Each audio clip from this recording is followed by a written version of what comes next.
Hey everyone, welcome back to another Details Pro video. I'm really excited to show you how to use grids.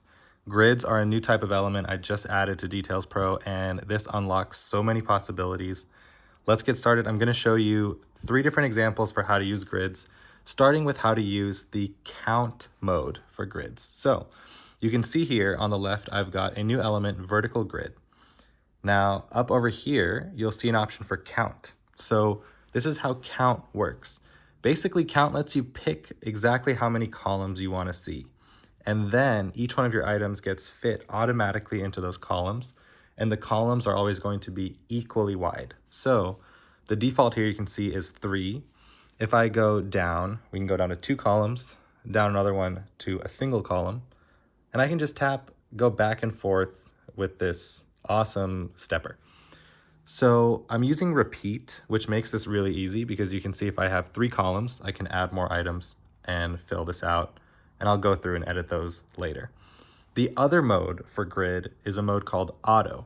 So the way auto works is, think of it like this. It will automatically figure out how many columns you should have. How do you tell it? Well, what you can tell Details Pro is just the size of the columns that you want. So you can say, you know what, I want the minimum to be 60 points and the maximum to be something else. So what Details Pro and what SwiftUI will then do is it will fit in as many columns as fit given that size. So if the minimum that you want is, say, 130, then it'll go ahead and fit in 2. If I do something kind of weird here and say that I want the maximum to be like 135, you can see there's not much wiggle room. The columns have to be between 130 and 135. That's when you get this sort of grid that doesn't quite fit because it can't fit anymore, but it also can't make them any smaller or any bigger than the minimum and maximum. So I would recommend to either use auto with just a minimum, and you'll see cool things happen, like if you go into landscape, suddenly you have a lot more. Or honestly, I just recommend using count the most often. So now that we have this grid, I'm going to show you one more example of how to use grid, and that would be how to use spacing. So to make this example a little more real, I'm going to go ahead and add text to these grid items. Right now, they're just album covers.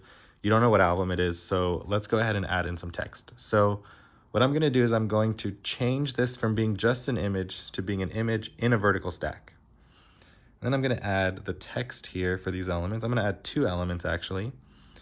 Now, let me go ahead and align these. And let's make this first one say artist. And the second one will say album. And we'll also make that second one smaller and gray. Okay, perfect. So now that we have this design, spacing is going to be really something that we want to use because the title of this cell is really getting close to that one.